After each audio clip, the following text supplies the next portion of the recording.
Bakke-Hansen, vær så god. Bakke-Jensen, president. Bakke-Jensen, unnskyld. Bakke-Jensen, vær så god. Eller representant Berg-Jensen, som det het en gang i salen her, da statsråden var til stede. President, sjømatnæringen er etter olje den største eksportnæringen vi har i Norge. Totalt når eksportverdien opp mot 44 milliarder kroner, og vi eksporterer over 95% av det totale kvantumet.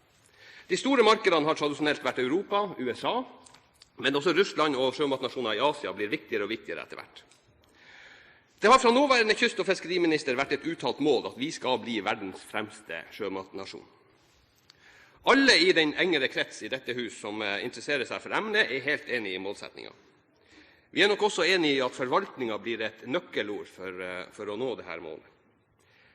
At vi forvalter våre fiskebestander etter prinsipper som både gir og synliggjør økologisk bærekraft, er viktig.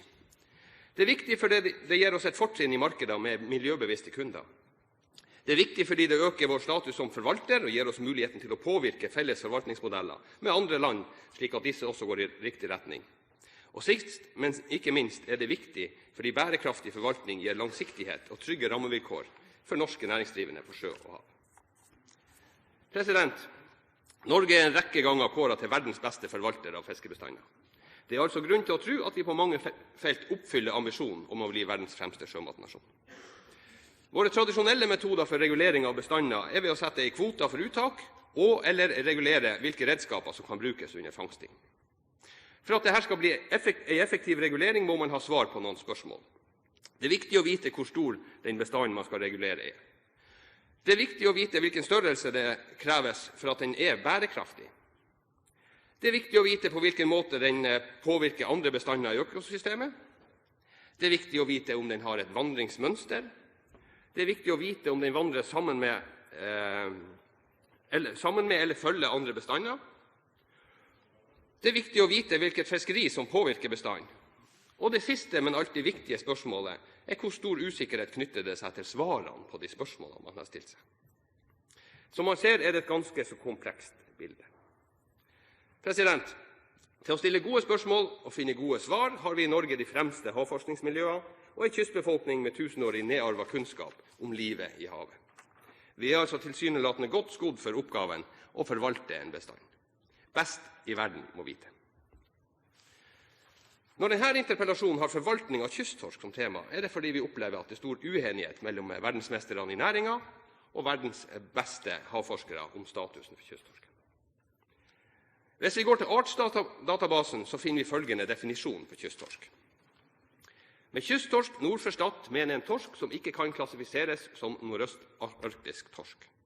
Begrepet kysttorsk omfatter altså både det vi kaller fjordtorsk og det som ofte kalles vandrende kysttorsk, banktorsk eller oppsigstorsk. Hvis vi legger denne definisjonen til grunn, får vi et komplekst bestandsbilde og noen utfordringer når vi skal beregne endringer i bestanden. Hittil har ikke den norske forvaltningen vært villig til å skille mellom kysttorsk og fjordtorsk. Alt har vært sett på som en bestand og forvaltet deretter. Problemet da er at mye av kysttorsken vandrer sammen med norsk-arktisk torsk, eller skrei som vi kjenner den som. Eller den ganske enkelt vandrer for å finne føde. Det blir da ekstra vanskelig å gi gode bestandsestimat på denne bestanden. For fjordtorsken er situasjonen en annen. Den er mye mer stedbunden og består derfor av en rekke lokale torskestammer langs kysten. Dette gjør at man ved intensivert forskning kan gjøre gode bestandsestimat og gi et gode tall på rekruttering og uttak. Det er klart man kan spørre seg da om det er så nøye om torsken blir hjemme eller om den vandrer sin vei. Kysttorsken er av havforskerne betegnet som en bestand i krise med fare for å dø ut. Den er satt på en rødliste over arter vi må ta spesielt hensyn til. Dette fører til at miljøbevisste kunder i våre tradisjonelle markeder ikke vil kjøpe torsken. En på alle måter riktig og prisverdig reaksjon i markedet.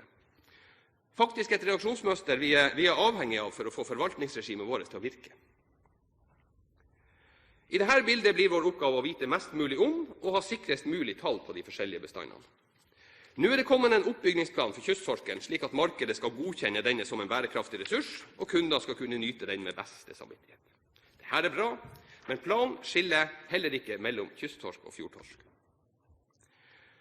Når Fiskarlaget spør forskerne om det vil være mulig å få et biomassetall for fjordtorsk og et annet for kysttorsk, så blir svaret at det er stor forskjell på de her, og at usikkerheten rundt vandrende kysttorsk er betydelig. Det man allikevel vet, er at det er betydelige mengder kysttorsk som vandrer sammen med skreien. Det må være mulig å skille klart mellom bestandene av fjordtorsk og kysttorsk, slik at man kan gi sikrere estimater.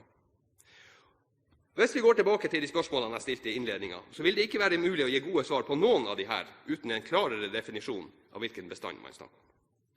Det vil altså ta lang tid om det i det hele tatt vil være mulig for forskerne å gå god for de norske bestandene av kysttorsk og oppfylle kravene i oppbyggingsplanen.